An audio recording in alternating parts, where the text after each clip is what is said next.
Okay. Again, today is overview of Lightwave. And I presume everybody has been able to open the program successfully. Okay, so let me go ahead and hide this and show you once again. There are two separate programs that we'll be using, mostly modular. Again, once again, if you go on the hard drive, you go into applications, scroll down, look at Lightwave 8, and there's another folder titled Programs. Within Programs, there are two applications you want to open. One is Lightwave. This is your layout we'll talk about. And the one we'll spend most of our time in this class, as opposed to the animation class, we spend in modular. This is where you build the models. When you buy the program online, does it come with modular? Yeah, it comes with everything. You have to have all of it in order for it to work. It's just the way the program was designed years ago. It's actually separate applications, but it's all part of the Lightwave package. Okay. There's actually 3 applications. One runs in the background. You'll notice that I have both open, and you'll see down here at the bottom where it says Hub. That's an additional application. And you're supposed to notice that it's open, but that's as far as it goes. You don't need to look at that. When it's working properly, that's the best thing. And it just sits there in the background because it allows you to move back and forth between modular and layout. And I will, as the morning progresses, I will show you the process. What I want you to do, and it's not absolutely critical, but I think it will help a lot if you save your files the way I specify them to right now. Okay? So the first thing you'll need to do is to create a new folder on your desktop. And if you right-click, most of you should have a 3-button mouse. Dialog box should come up, or a window, and select New Folder. And name this one Content.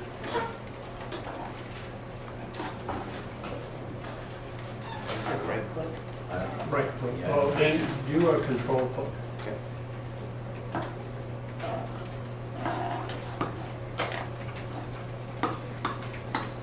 Then double click and open up that folder.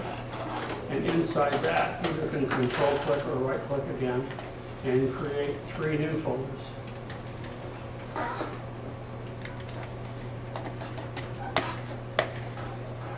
Okay. So the first one we're going to title, if you double click on that, we're going to title Images. Second one, order isn't important.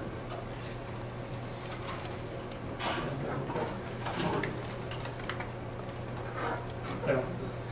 Just click in there.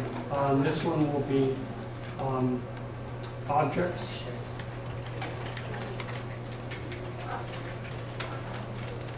And the next one will be Scenes.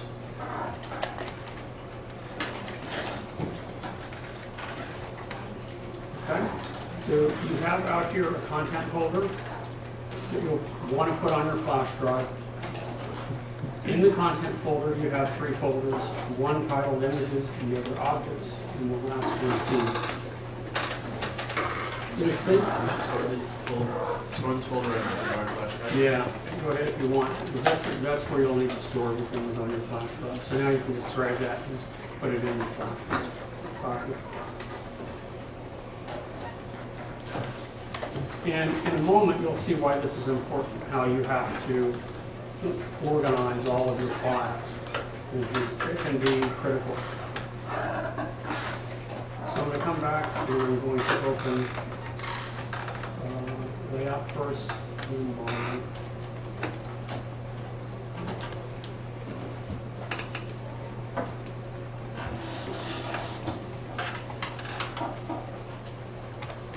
So let's start with modular. And it says modular at the top.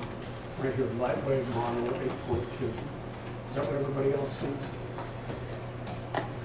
Anybody else?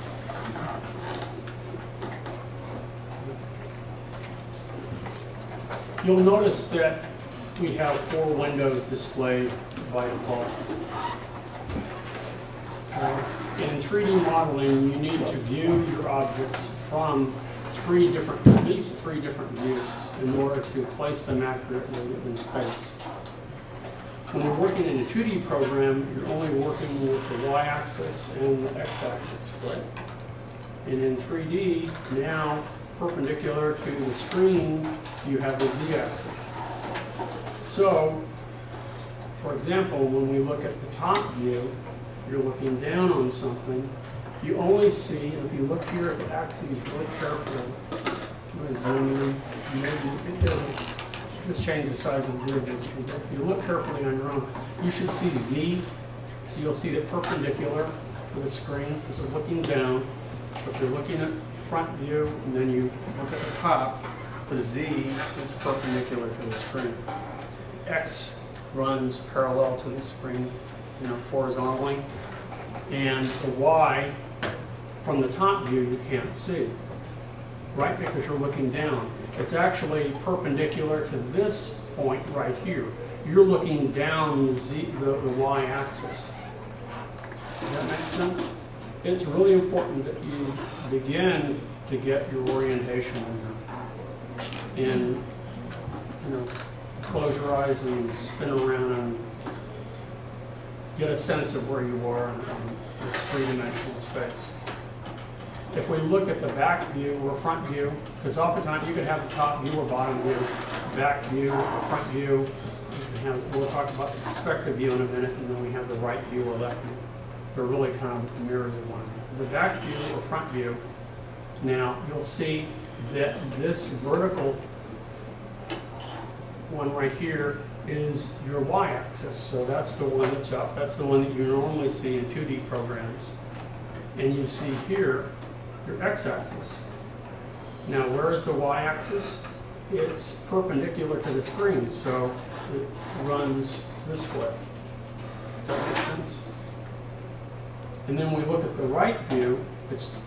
Imagine this, and then switching from the right side. So now you're looking down. What's in the center here is the x-axis. It's perpendicular to it. And again, like the back view, this is the y, and now this will be the z. Does that make sense?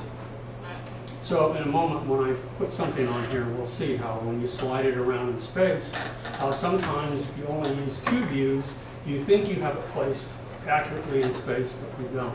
You can play tricks. It can be deceiving sometimes.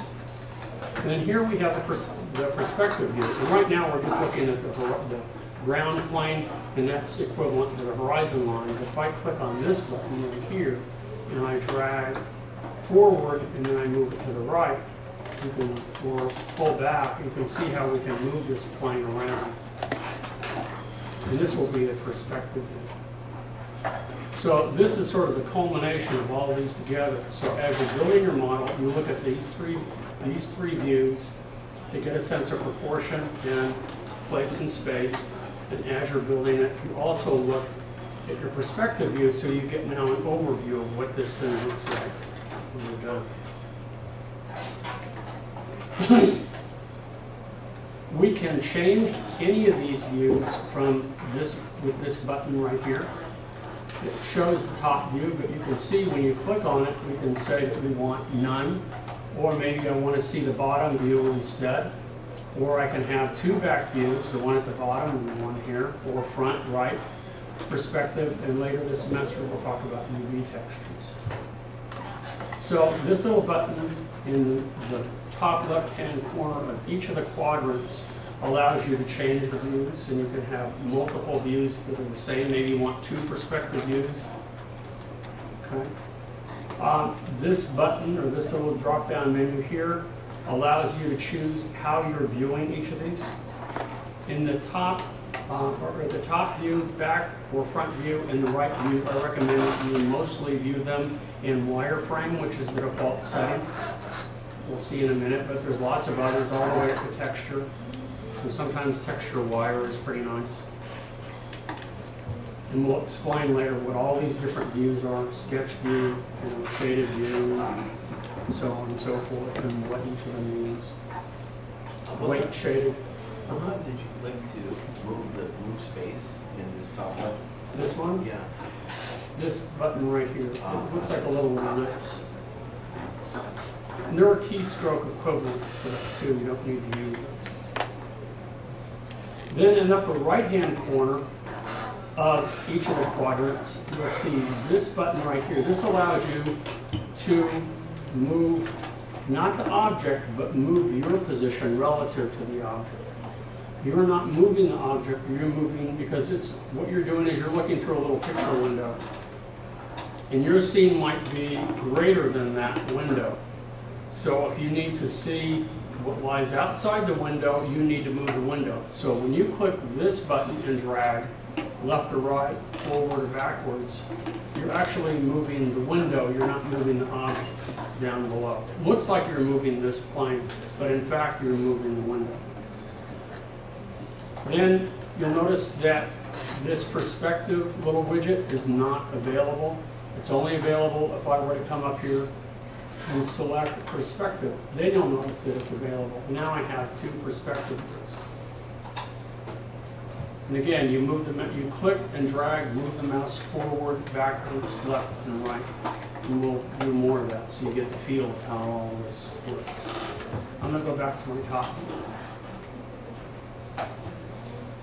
This is your magnification tool. Allows you to zoom in, zoom out. It's like Photoshop or Illustrator or other tools, so you can get a close-up view or you can get an overall panoramic kind of view. And then the last one here allows you to switch back and forth from quad view to singular view. So if you want to focus just on the top view for the moment, then you move your mouse over here and you can click on this. And now you just see the top view, and then you click back again, and then it brings you back to quad view. Okay. Now, these are the default settings. These can be changed. As the semester progresses, if you want to change it, you can, and I will show you how you can change it. There's lots of other configurations. But for right now, I would like, this is the default, a traditional view that we look at in here. How do you get it back to default? Click on this little button again. You just click on it again, Okay. and it will take you back. Well, okay. No, I mean, you see how the top of window is. How do you get it back to just a single line of Z? Oh, this here? Oh, okay. Hit A, A. Okay. and that takes you back. Oh, okay.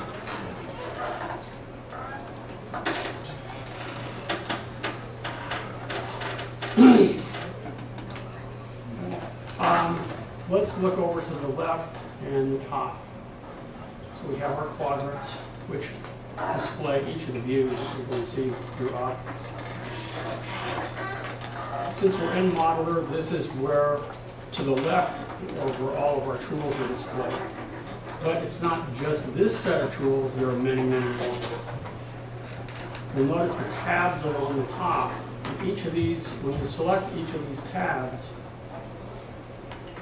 there are sets of tools contained within each of them that we'll get to. Now, I'm missing, when I select Create, it should drop almost all the way down here. I'm missing a bunch. And that might happen to you. So in a moment, we'll learn how to fix that. And it has to do with the way this program was set up on this computer. If you have this installed at home, it should not happen. But if you're missing some important tools, which we are, we want to make sure that we have them all. So these are our Create tools. So for example, you'll notice that this one says primitives. And if I want to make a box, or I want to make a ball, or I want to make, this actually is a sphere, and we have cones. I'm sorry. A disc is a cylinder, cones, capsules, and there's even more. So there's an arrow here. Okay. There's more gears, all kinds of stuff. Torus shapes, which are donuts, basically. lots of others that are all considered primers, and that's what really we're going to start out with.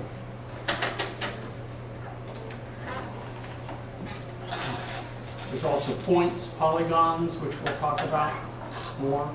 You can see down here, you know, are you in polygon view, point view? That can be kind of strange when you're not used to that as well. So these are the tools that you use to create, tools that you use to modify the shapes that you've created. If you want to stretch them, if you want to rotate them, if you want to move them, are all found under this tab. There are ways under multiply of modifying existing shapes, meaning it would be like taking a block of wood and saying, now I want to round the corners, so I need a router, right? I'm thinking in literal terms. That if I'm in a wood shop and I have a block of wood, okay, I use my primitive tool, you know, to make the block of wood, and now I use my modify tool to move it where I want it, or to size it the way I want it. And now I use my modify tool to say, okay, I'm ready now to grab my router because I want the edges rounded. That sort of thing. Okay? So there will be a complete set of tools under here. There are other tools under here that will be using under construct that allow you, like drilling and that sort of thing. Drill holes in objects and that sort of thing. Detail, again, we don't see anything because we haven't created anything. Different kinds of maps that we can set up here are set up. And you can see there's almost nothing here. Utilities, and this is where we're going to change because we have some problems right now in the last view. So, again, a whole slew of tools. Down at the bottom, we have different modes that we can work with. By default, it's set to points, so that what we're doing is if we want to modify anything or create anything, it will be in points. You can also select polygons.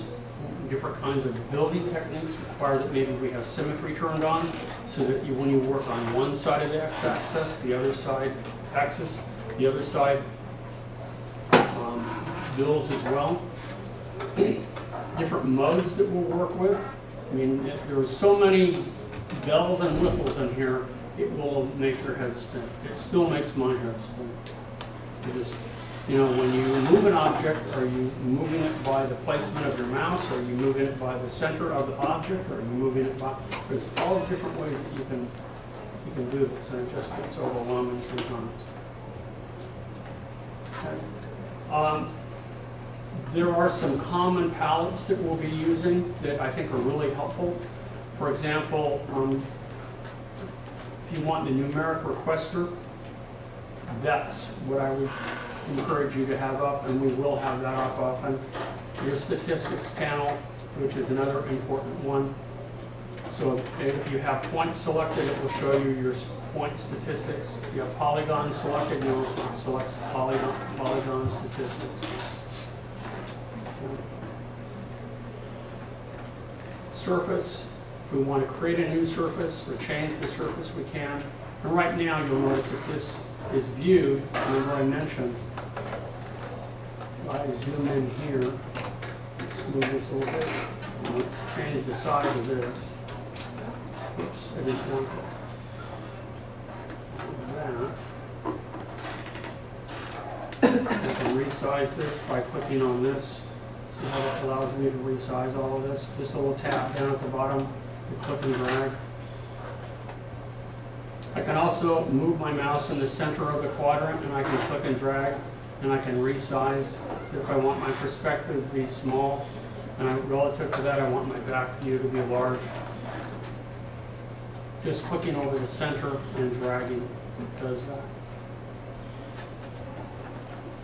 And when I zoom in here, you'll notice that this one is in shaded mode.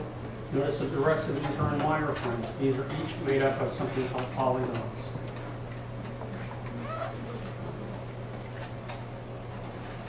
And then we'll be memorizing some key commands. If I want to cut this from here, Command X cuts, just removes it. Undo that, Command Z, and it brings it back. Some of those are pretty standard, some are not. Let me get things in.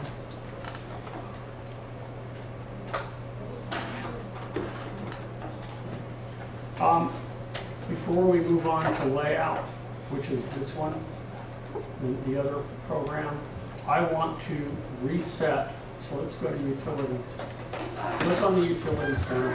I'm going to assume that if your tools end about here, they don't go all the way down, then you're missing some. Right? And it doesn't hurt to check if you're not sure. So click on utilities. And this is something you're going to have to check for every time you come in. It's not a problem with the program, it's the problem with the way the program is set up in the school, in our computers. What we're going to do is click Edit Plugins. See down near the bottom where it says Plugins? And we don't want to add them, we just want to edit them. That's right, notice where my mouse is over here.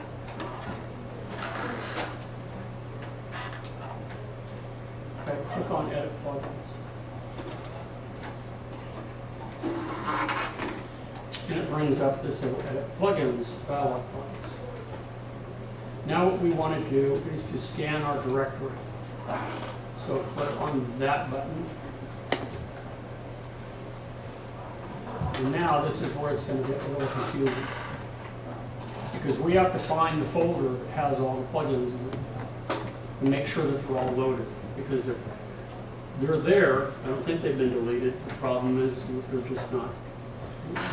The links have been broken temporarily. So what you're going to do is click on the top icon, the Macintosh hard drive, over to the left. Now you're going to click on the folder that says Applications. Now you're going to scroll down, and you're going to find Lightwave 8. And within the folder Lightwave 8, you should see a folder titled Plugins. When you click on that, you don't click inside it, you just click on the Plugins folder. Click Open.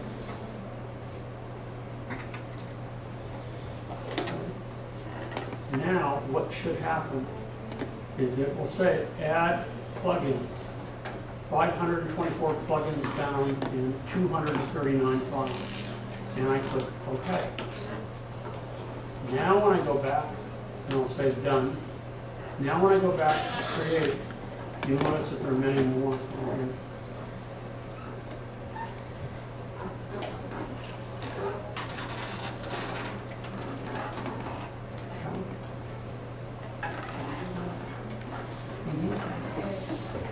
I'm sorry?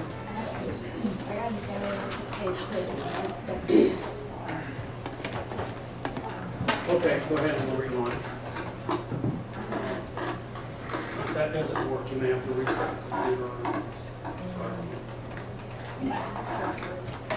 What's that? Yeah, same thing. You're going to have to force quit.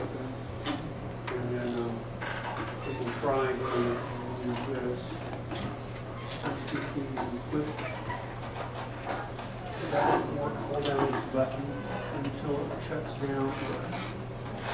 Wait 15 seconds and start it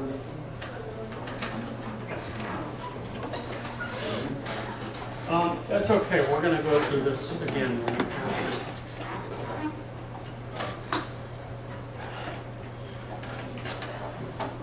Now,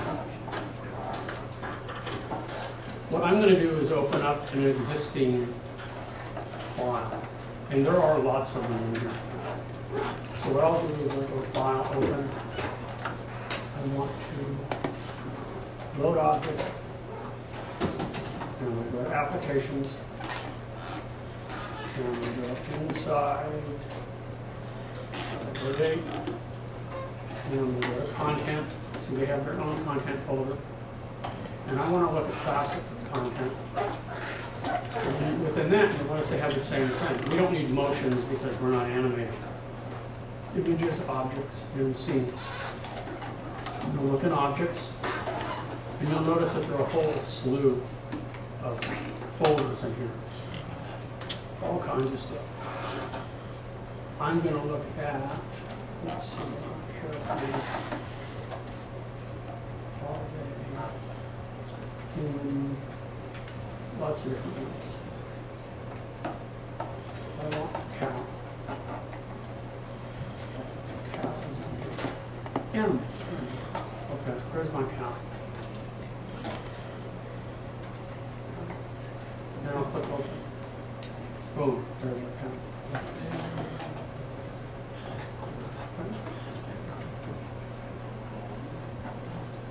So you'll notice that the cow, I mean, you can't see all of it. If you hit A on your keyboard, it will adjust the screens to see all of them. Obviously, looking at the hind end of the cow, right? It's hard to tell, especially when you're looking here from your back view, whether you're looking at the front or the back, especially when it's in wireframe. If we were to change this from wireframe to texture, you can clearly see that you're looking at the hind end.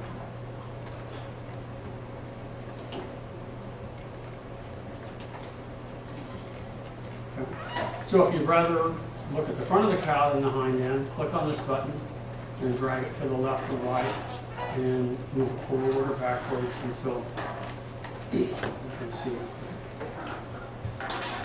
So let's pretend we've used our tool, all of our tools, and we've built the cow. And we've applied surfaces to it so that it looks like a cowhide and all that good stuff.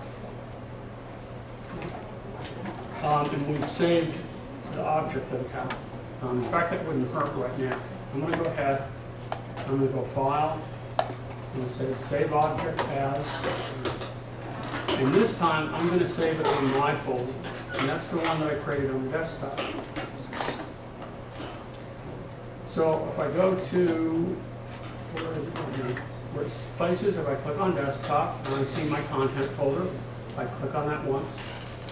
I click on Objects, because that's what this is that I'm saving, is an object.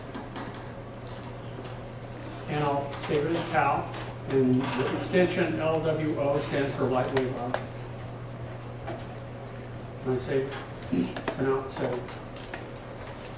Now, I want to see a final rendering of this, a final finished picture of this, if you want to call it. Or if you were in the animation class, you want to move it. Maybe you want to, and here you would have to add the bones, and then you would take them back, take it to layout, and then animate it.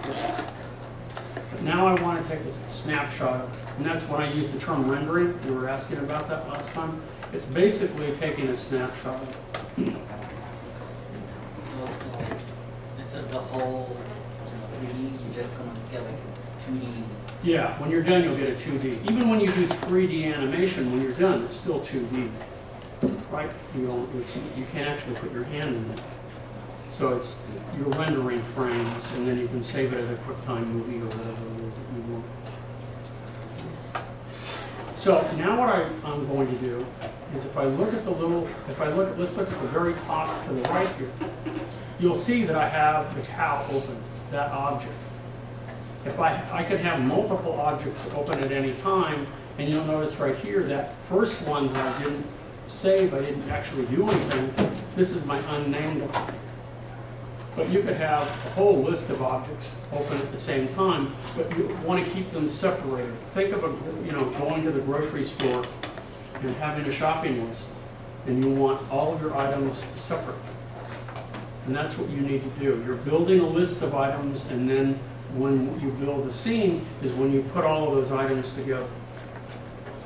And using the example maybe of a table and chairs. Well, you don't need to build 6 chairs if you're going to put a table with 6 chairs around it. You only need to build 1. And you can keep importing that same chair into layout. And in order to assign different surfaces to them, in order to size them easily, in order to modify them easily, you really want them to be separate and segregated in that regard. And then you put them together in layout. So that's what we're going to do. And we're going to render it in layout. So to send this over to layout, and if the hub is working properly, this is what we want to do. So this would be the next step. First step is to build your model. And that's what we've done. We built a cow using a variety of different techniques. I'm going to click on this button right here, and notice that it says switch to layout, synchronize layout, or send object to layout. I don't have the object in layout, so I'm going to send the object to layout now. And if it works properly, it sends it over, and boom. it's in there.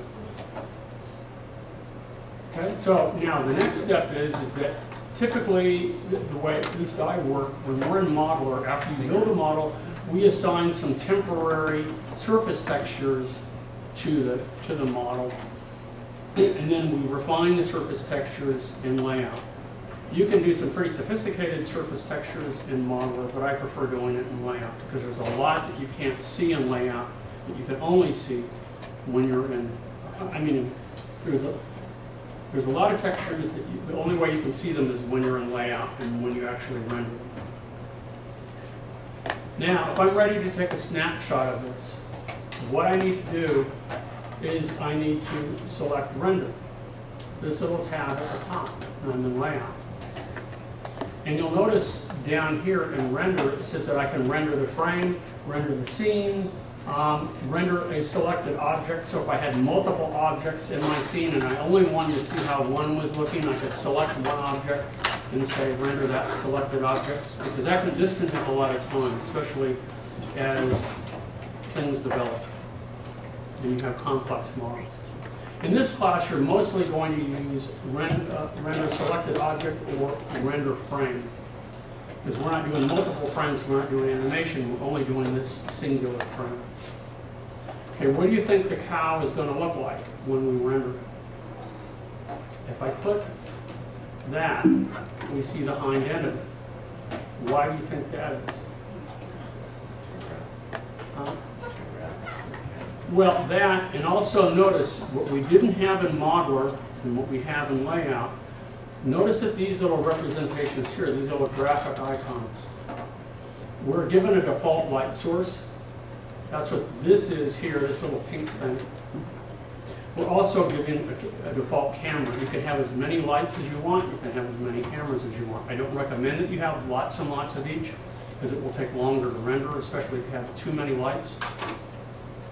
But we'll talk about lighting on another day. And you can see, look at how the cow is lighted. And when I select the light, I can now drag it over here, and it still looks the same, doesn't it? Because this is a particular kind of light. But watch if I go ahead, whoops, I didn't want to do that.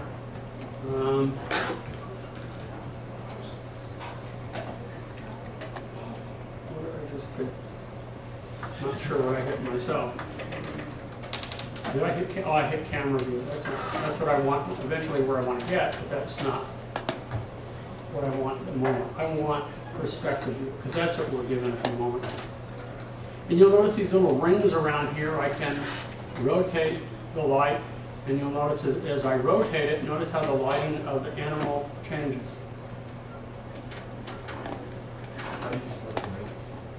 I hit Y, and that's for rotate. If you select modify, and you select rotate right here, you'll notice it's already selected. So you have a choice. Either you render the cow looking at its hind end, or you rotate the cow and leave the camera alone, or you move the camera. For something as basic as this, I would probably just rotate the cow. However, when you get to when you build more complex models and you have, or scenes I should say, and you have lots of objects in those scenes, it's probably easier to move the camera than it is to move all the objects in set format. So based on where the camera is at, that's what you're doing. Right, that's what you see. And so at any time now, if you want to see what it is that you're actually going to see when you render it, you switch from perspective view to camera view. And that's what's going to render. Perspective view is sometimes also called the art director's view. That's where the art director sits in one of those chairs, you know, the old Hollywood kind of folding chairs. That's what he sees, but that's not necessarily what the cinematographer sees looking through the camera. So I'm going to go ahead and I'm just going to select the cow instead of selecting the light. And because I know what the key command is for rotate, I'm going to go ahead and I'm going to hit Y. And I just want to rotate it like so. And let's look at it like so. Spin it around. Now, I'm not quite ready to render it because I want a snapshot when I'm done. So what I need to do is go back to the Render tab, and or maybe first I can add some surface, modify some surface textures. Maybe I want a pink cow. Okay? So what I'm going to do up here first is I'm going to look at my surface editor. And you'll notice in the surface editor, they've already, for the cow, they've already created a number of surfaces. They have the cow's eyes, they have the cow's hide, they have cow hooves, horns, cow nose. Okay, maybe instead, cow tail, udder, that's pink. Let's give the cow's nose, let's make the cow's nose, instead of this brown, I'm going to click on here, and I'm going to make it red, just to show you that it will update quickly. See how it changed the mouth, and that's what it called the nose. That's what those polygons were assigned to that, and it's changed. It still looks pretty crude though. You can see facets in here, which are the polygons that are actually showing it's not really that smooth. But let's assume I've refined all of my surfaces, and this is where we're going to do that, in the surface editor. And this is where you take, if we look at the cow hide, you see some of these, this is a basic texture, this is color. You'll notice that the T is selected to the right. When I click on that, you'll see that actually a procedural texture has been added to this. It's going to give it that rawhide look. If we want to add fur to it, meaning actually it looks like a chia pet or actually has hairs, we can do that. There's all sorts of stuff you can do in it. This is where we would be doing that. And it would be about this time that we do it. So that would be the next step, is to refine surfaces. And where's the texture? It is right up here. It says surface editor. And that can be turned on and off. So, second step after building a model and having some basic surface textures in place is to now refine the surfaces and get them to look the way we want. And then we're ready to render it, do our final rendering. We're going to make sure that we set up our lighting and tweak it, and we're going to do a nice final snapshot. And that, again, is done in layout. So what I'm going to do now in render is that I want to look at render options right here. Because I want to make this a snapshot I can save. And you'll see here it says show rendering in progress. It says 320 by 240. It did do that before. But when we were done, there was no render display. So instead, I'm going to look at image viewer. And later on, we will also use Viper. Viper stands for Versatile Interactive Preview. So that you don't have to go through all this every time you render the object. The other thing that we're probably going to want too is I want to ray trace shadows. I want to ray trace transparency in case I have any. Ray trace reflections. There are no reflections, there are no transparencies, but I do want shadows. And because there's no ground plane onto which to cast the shadow, you're not going to see anything. But that's okay. I usually out of habit turn all these on. The same with refraction too. I'll go ahead and close it. The next thing that I'll do is now let's render again, render frame. And we can see the rendering in progress, and lo and behold, when it's done, render just a few seconds, we see our cow now with red lips. And notice how the lighting has changed. And if I don't like the lighting like this, that I want to see more of this side, I'd have to move the light on that side or to rotate. Because it's a distant light, I don't need to move it, I just need to rotate. And that's for another day. And that's what this is going to look like. It's going to be 640 by 480 pixels. And this is something now that we can go ahead and file and we can save in any number of different file formats.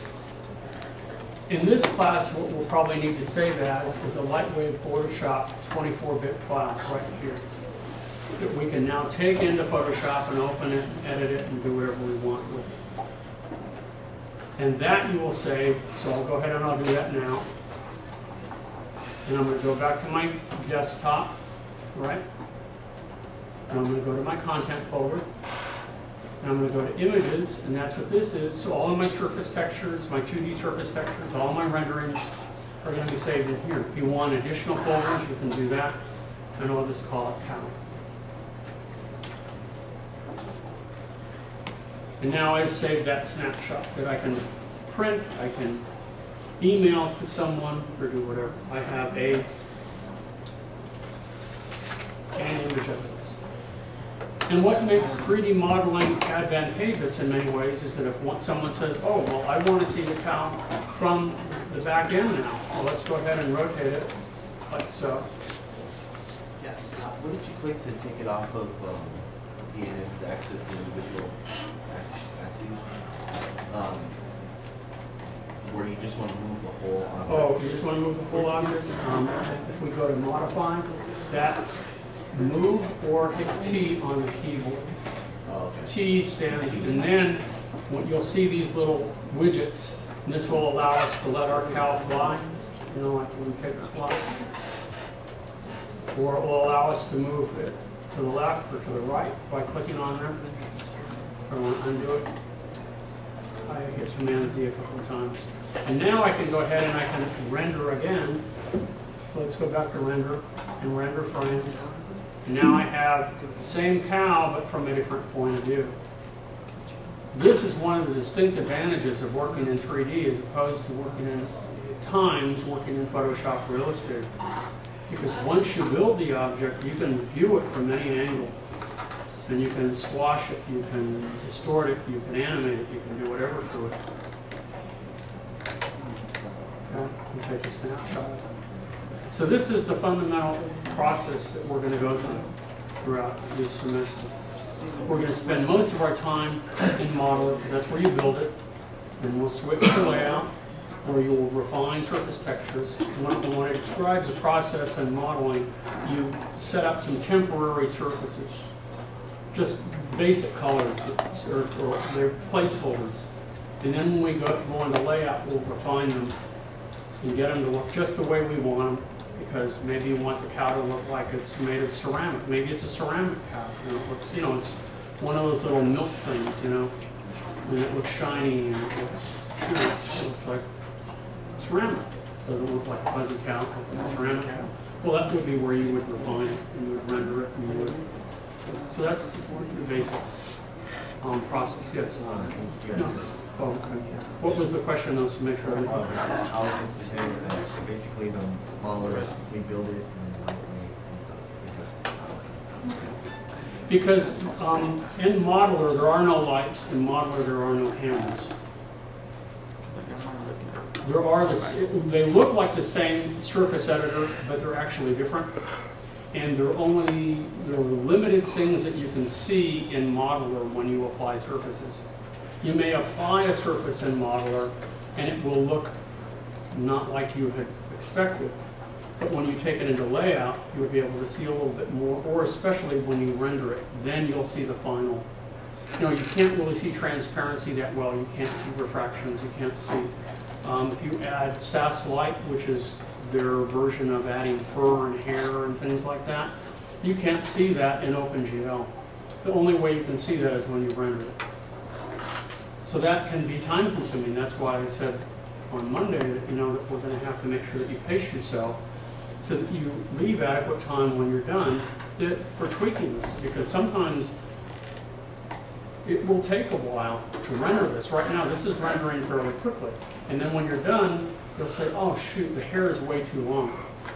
There's, if I can remember to bring it, Shrek, the first Shrek, and some of the bonus things, they'll show you the making of Shrek.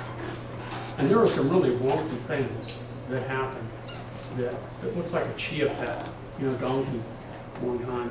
And it's just that somebody accidentally set the settings wrong. So it's pretty bizarre. And that you don't know until it's all done. Okay. And we can also go back to the layers and wait a minute, it's not showing up here. Or images. Let's see that. Okay. Close that. And I can also move up here. and click back to model. And I can tweak this and refine it and do whatever I want. So for example, if I wanted to modify this, and I'm going to use something called the magnet tool, and I want to do something really bizarre to my cow here. And I'm going to come over here, and then I'm going to give it some bulges, of course. Do some strange things. Okay? So this is where you would modify it. And then we could go back, and I'll switch back to layout, and then it should automatically change it. Okay? So you'd be toggling back and forth. Let's go back to modeler. I haven't saved it yet, and I can undo it and turn it back.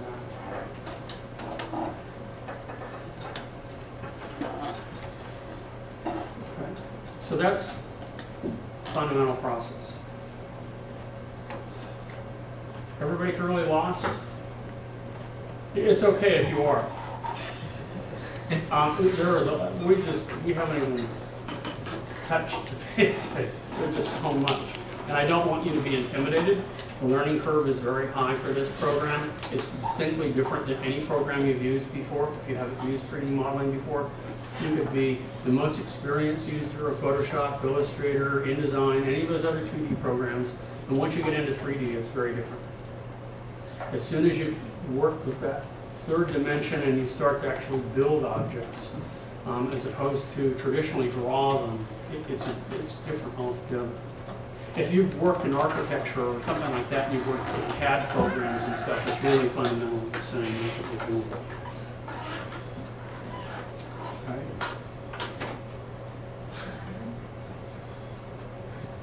Now, before I go any further, let me turn off the video quickly because I still want to videotape a little bit more this morning.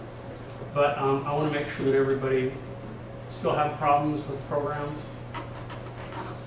I want to make sure that everybody's there, and then we're going to just go through and model it. We're going to focus on modeler today. And take you through it, and we're going to actually work with the mouse and work with some basic primitives so you feel comfortable making something, modifying something, and moving it around and rotating it and resizing it. Just that. If we can accomplish that today, we're in great shape. And also customize your workspace.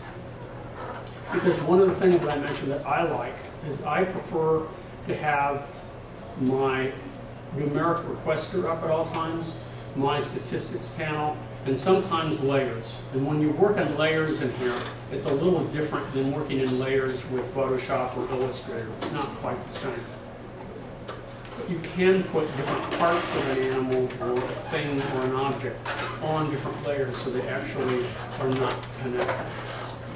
Because one thing that you repeat again and again is that if something is on a layer and it's not selected, then if nothing is selected, then everything is selected on a particular layer.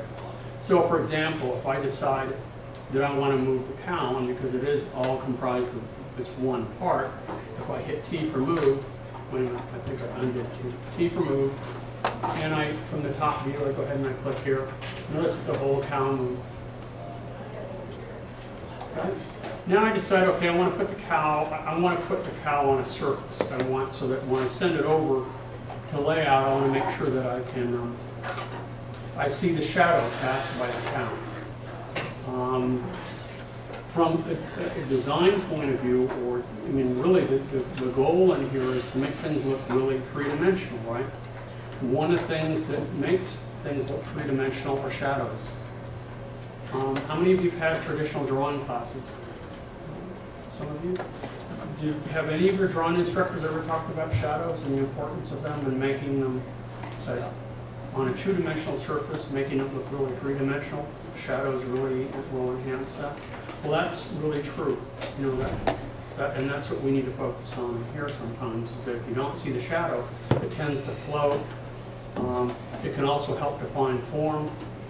You know, when you, I remember, for example, that if I were to stand like this and put my arm like so, you know, the lighting here isn't any good. But if I had my arm across here and the light was coming across here, my arm would cast a shadow on my leg. The shadow would be really important on my leg to help to define my leg as a cylinder, you know, rounded. You see that wrap around, and if you just draw the shadow itself and really not much else in the shading, you really get the sense that it's cylindrical. And the same is true in here when you're building objects. Only it's a little easier, you just have to move the light around and make sure that you fiddle with it so that you get it to optimally make it look three-dimensional. So I said I wanted to put a floor in here. So let's put a floor down here. Or actually, I could add SAS light and make it grass if I wanted to, which we might do just for fun. I'm done recording this. Because you don't need to see that right now. So if I want to create something and I just need a primitive, I'm going to go back over here to my Create tab. And even though it's a two-dimensional plane, it's fundamentally a box, is what it is. So I'm going to click and drag, like so. And you'll notice that it places the box in the middle of the cow, right? And that has to do with the last setting that I used. And if I click in the middle of the box and I move it down, I'm actually making a box. So now that's not exactly what I want. Okay. It's okay, but I can use my numeric requester to fix that. But instead, I'm just going to cancel this out by clicking down here in the lower left-hand corner. Instead, I'm going to go ahead and select box again, and under actions, I'm going to select reset, and I'm going to select activate. And now I do have a little box here. How did you open up the This numeric requester, either hit N on the keyboard, or the little button down here at the bottom where it says numeric. This I would like you to have up at all times. It really will help you. Oftentimes you're going to build objects and you're going to build them and make them look a particular way. And size is unimportant. Other times it may be because you want relative sizes. So that's when this will be useful. And you'll notice when we look at the numeric requester of the box underneath here, the X, Y, and Z axis, it tells us how many segments, how many sides. It also gives us the width of this. It's 1 meter. Well, what if I want the width of this to be 3 meters? I can either highlight that and hit 3 and hit my tab, and I made it 3. The next one down, I can also use this little button to the right, which is this spinner. Notice that I'm making it the height. I can increase it or decrease it. Well, I want it to be 0. So I'm going to go highlight that and make it 0 so that it's a flat plane. Okay. And we'll change the depth and make it 3 also. So I'll hit 3. Okay. So now I have a plane. Now let's look at the top of this to make sure that we can see it. Because if we look at the bottom, we can't see it. Now I'll talk about this Monday. Can you get it, the plane to be on the bottom? You being down here as opposed to up there, I hit, because by resetting it, it set the center of the object to the middle of our universe here, 0, 0, 0. And then when I put 0 for height, it automatically squashed it down to that point. But what I can do, if I wanted to move this whole thing up, you'll notice the center X, Y, and Z is 0, 0, 0. You can move that there too. And that's an absolute center. That's the center of your universe here. You know, I have all the same figures typed into the numeric box tool there, And it's not doing that action on the... Did you hit tab Yeah. when you're done? Because then that will set whatever settings that you've used.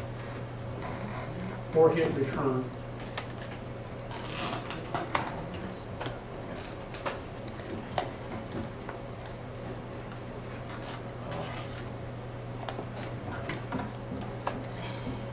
Did that work for you? That's okay, because I want to try to get an hour's worth of lecture videotape, and then we'll stop. We'll take a quick break, and then we'll come back and we'll do all this again, but I'm not going to record 3 hours, it takes too long. Okay, so once I'm done making my box, or my plane, and I have it in place, when you're done with an action, you turn off the tool. When you're done, that fixes it. When you want to move it, then you turn on the tool. When you're done using the tool, you turn it off. So it's a constant turning on, turning off. Okay? Now if I wish to move, if I decided, you know what, I wanted to resize the floor, it looks a little too small. Okay, so I go to my modify tool, and I select size, and I think, okay, I'm ready to resize it. I selected the plane before, and now when I go ahead and I resize it, watch what happens. I resized everything. If nothing is selected, everything is selected. So now what I have to do, and this is where you want to put things on different layers initially, at least, or save them as separate objects. So if this is going to be the terrain on which the cow is going to reside, that might be a separate object, not even a separate layer. But because I know that this is a polygon, I can select polygons, and I can select just this polygon right here. I don't want size, turn it off, there we go. Boom. And notice that just the plane is selected, because I had polygons selected, no tools were selected, and I clicked on it, and now only this one plane is selected. And now when I hit T for move, or actually size, and I make it bigger, okay, what I'm going to do is I'm going to change the mode, and I'm going to make it from center of my selection.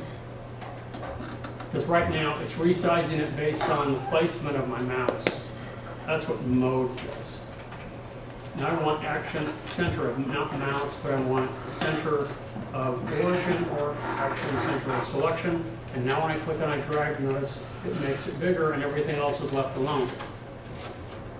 They're both on this layer, the same layer, because one thing is selected and not the other. That changes. I can go ahead and I can turn this off and deselect. And now let's switch to layout.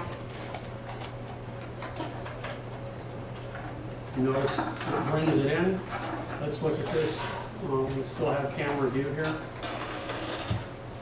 Okay. This time I'm going to move the camera, so I'll select the camera. I'm going to move in close. So let's hit 1 for rotate. And I'm rotating the camera. I hit T for move. And I move it again. Okay. Now let's render the frame again. And you'll see that the shadow is cast on the plane. Okay. So that's how you can add, change, modify. I'm running out of tape, so that sort of gives us a basic overview. And then we'll have to cover some more. I'm running out of tape. And then let's take a break. And we'll come back and I'm going to start over again, and you're going to follow along with me. Okay? And make sure that everybody's computer is running.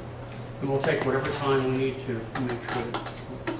And if you don't have a computer, because a few of these are down, then you're going to have to unfortunately share some folks.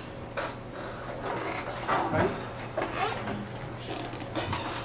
So fundamentally, that's the procedure that you go through when you make these models.